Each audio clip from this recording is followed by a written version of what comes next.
this was already touched on this morning, so I won't go into any detail, but repurposing to regulators also means not only a new indication for known drugs, but it may also mean a new formulation, so that might be a different route of administration.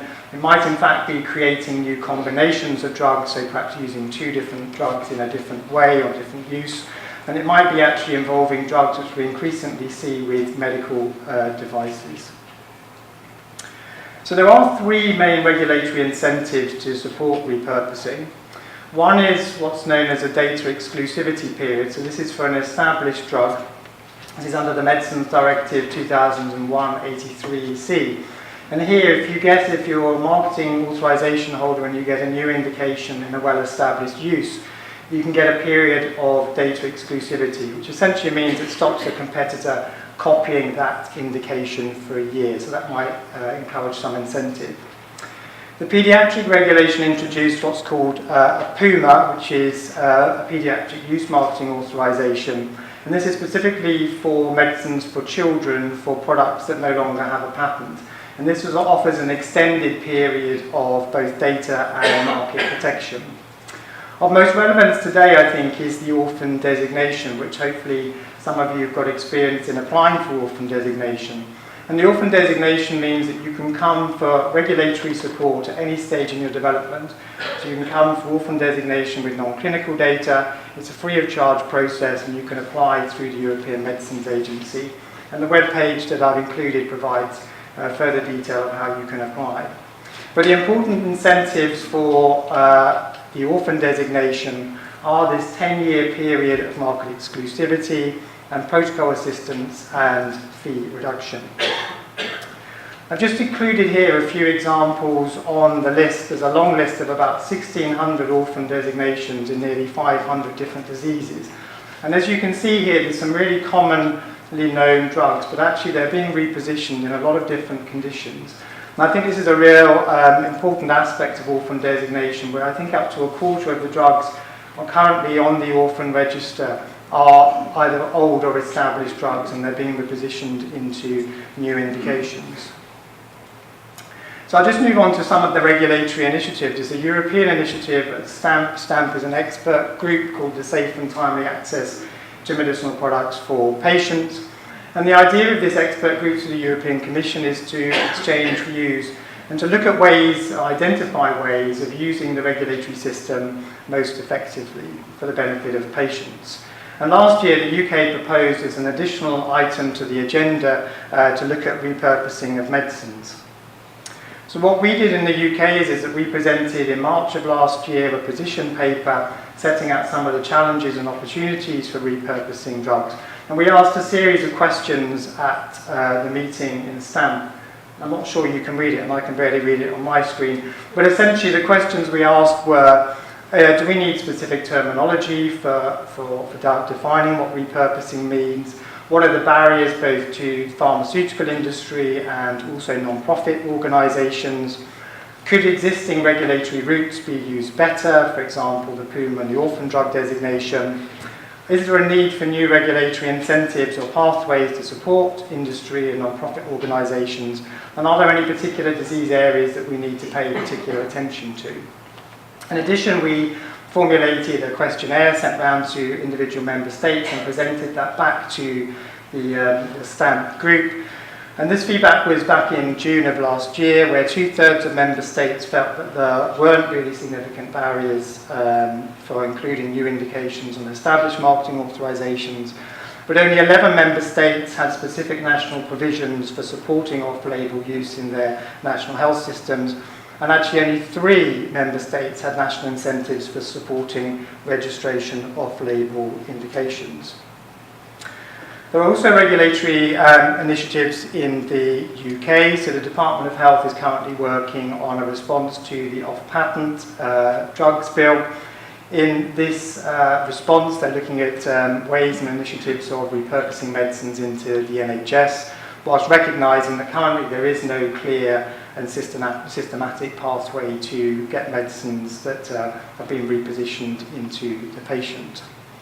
So what they're working on, we're alongside others, is designing pathways for repurposing drugs. This is perhaps to agree a pathway with government agencies on how to get research findings into the system and to the patient.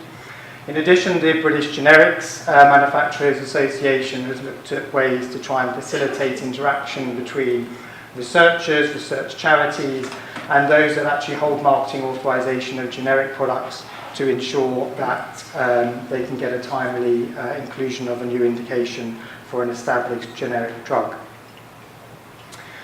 Regulatory initiatives also include interaction at the MHRA, and we are very keen to engage with you for looking at ways to get new indications into marketing authorizations.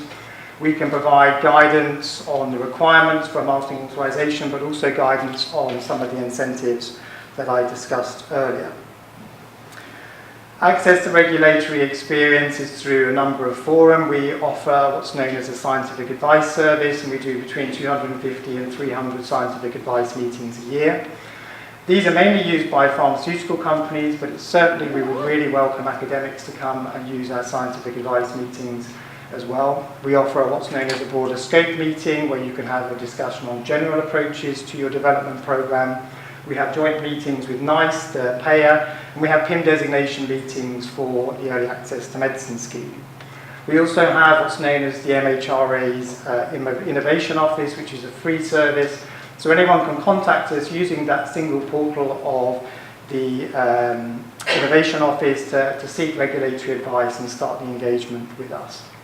On a European level, as I said, there's the Scientific Advice Working Party, where you can have protocol assistance, which is specific scientific advice for orphan drugs, and you can have parallel advice with the FDA and HTA bodies. There's also a qualification of novel methodologies for medicines development, and the EMEA's Innovation Task Force. So in summary, I hope I'll be able to highlight to you in a few slides that there are regulatory incentives to support repurposing in the rare disease setting, and I think the orphan designation space really exemplifies this well. There are these ongoing initiatives both at the EU level and STAMP and at the UK level, looking closely at the issues, the barriers and the opportunities for repurposing medicines. I think as researchers it's really important when you embark on a process to repurpose a drug that you ask yourself these bullet points. Are there any incentives out there that could support you in your work in terms of repurposing, for example, the orphan drug designation? Are there specific grants? For example, Horizon 2020 money specifically looks at some repurposing aspects for orphan designation. Are you trying to generate the data for an off-label use? This may be a way to get the medicine quickly to patients, but it may be that there's a reluctance for the prescriber to prescribe, and it may be difficult for reimbursement. And if you're generating the data through your clinical studies and you're trying to seek a marketing authorization, do you know how you're going to do that? Do you know the company that makes the drug? Are you looking at trying to generate a new marketing authorization, or are you trying to seek a variation? But whatever strategy you choose in the end, you can definitely talk to both the regulator and the payer and ask them what they might need. So thanks very much.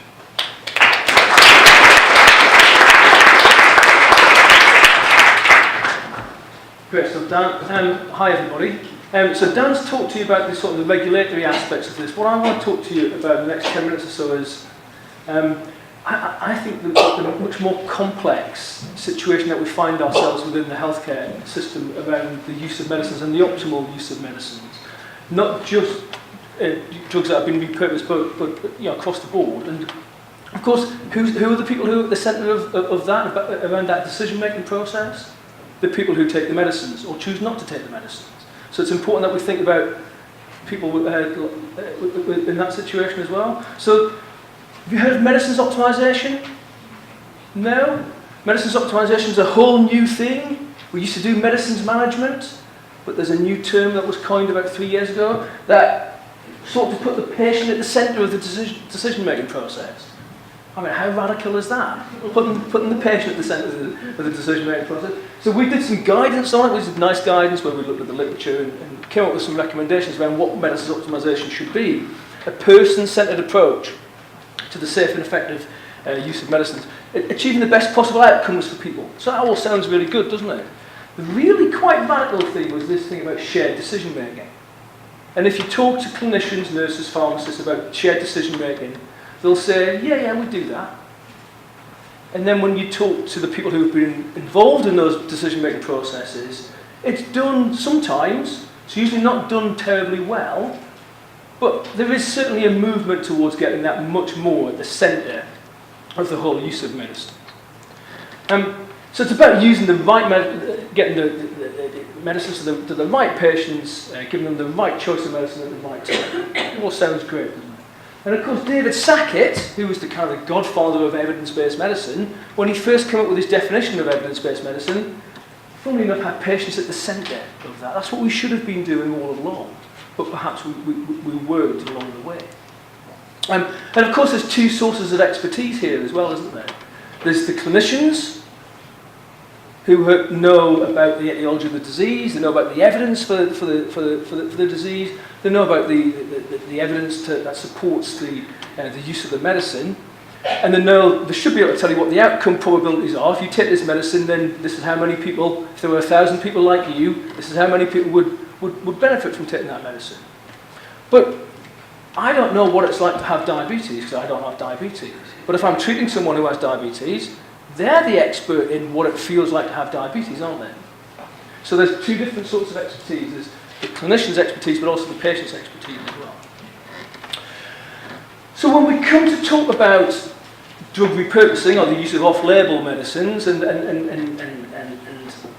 you know, Dan's presentation talking about the regulatory aspects, if we just get medicines licensed in, will that solve all of our problems about the use of medicines in this area? There's been lots of examples of different medicines that have been repurposed. So tamoxifen for breast cancer prevention, not licensed for breast cancer prevention, but there is a nice guideline that says offer it for 5 years, and those people, provided they don't have risk of VTE or endometrial cancer, and consider it if there's moderate risk of breast cancer.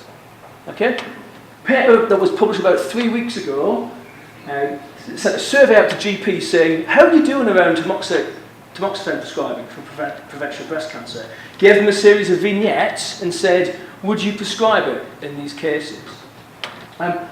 Only about half were aware, or admitted to being aware, that tamoxifen that they knew that tamoxifen reduced breast cancer risk. We're not doing very well here. Only 25% knew about the NICE guideline in this area.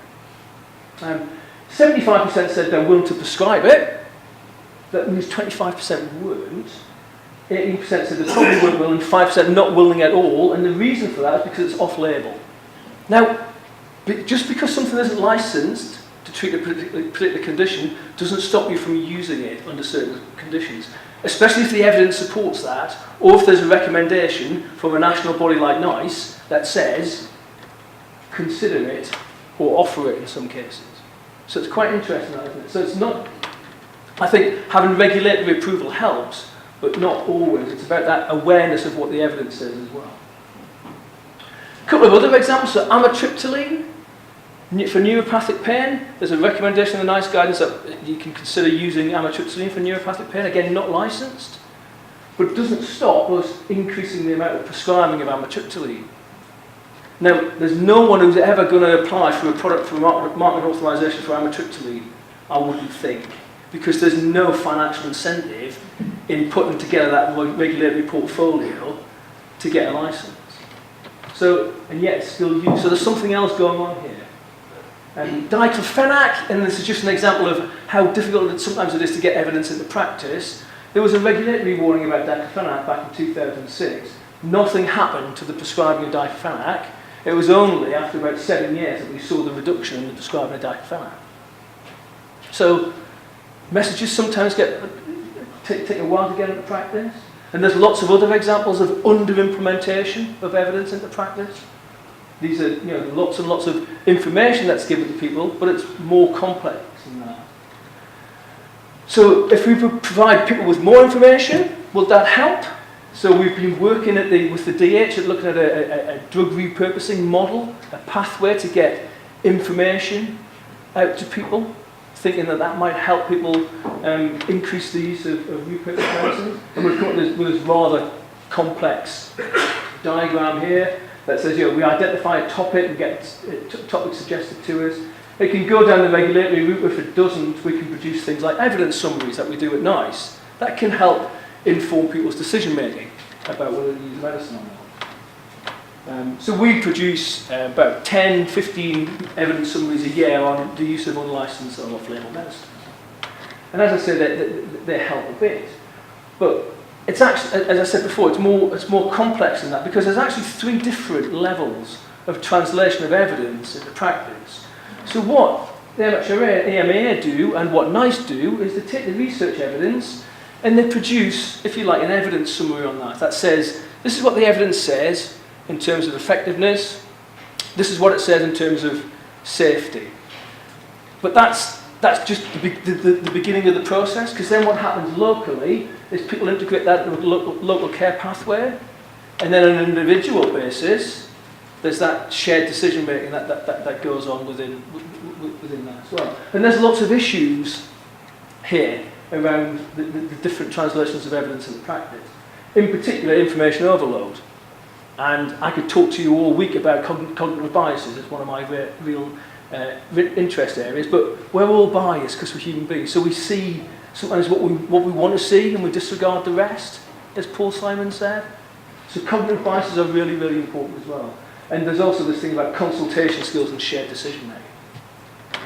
And of course there's this leaky pipeline as well. This is some research that was done by Paul Glazer, who talks about you get valid research, and at each point you lose about 80% of the pipe leaks, the water leaks out of the pipe, about 80% for each one of these transactions.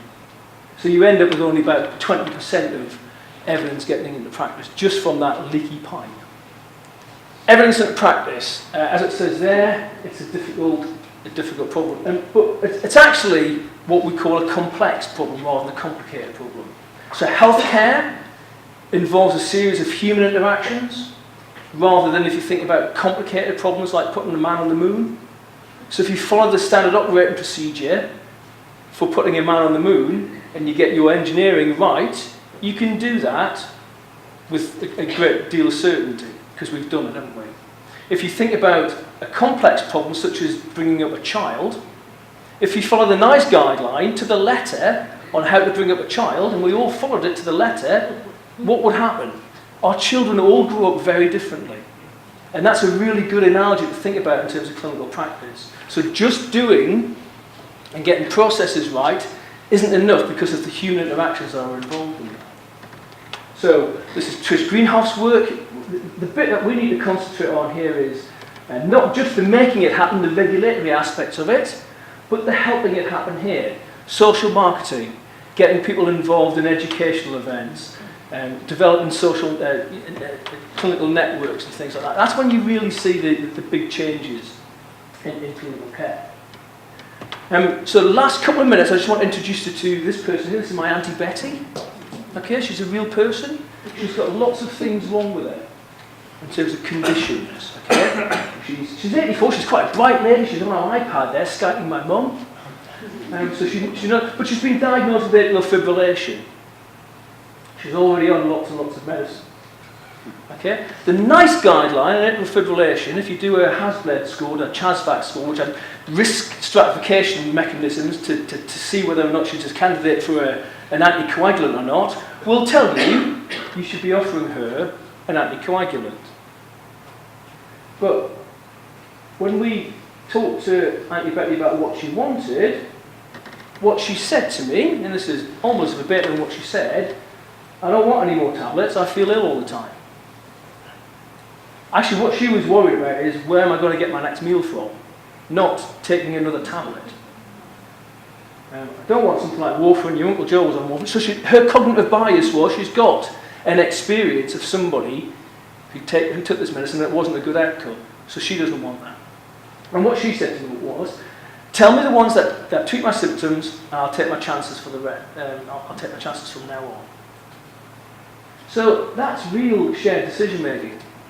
So this is about what the chairman of NICE says, guidelines, not tramlines, NICE guidelines. They're not a recipe to be followed blindly. And shared decision making here is really, really important. And so the question that we ask as clinicians is, what's the best course of action for this patient in these circumstances at this point in their life? And that applies to the use of off-label medicines or repurposed medicine as much as it does for anything else. It's that question that's the important one. So just in conclusion, this is a complex issue. It's not a complicated problem. If it was complicated, then what we would do is we would just regulate medicines and we'd get the information to you or to clinicians, and things would just happen. I can give you loads of examples where that just isn't the case.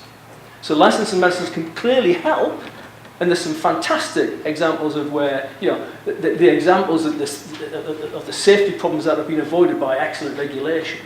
But it's not quite enough. We also need to think about this RNLI translation, the other translations, not just the R to N, which is what we do at NICE and what our regulatory colleagues do.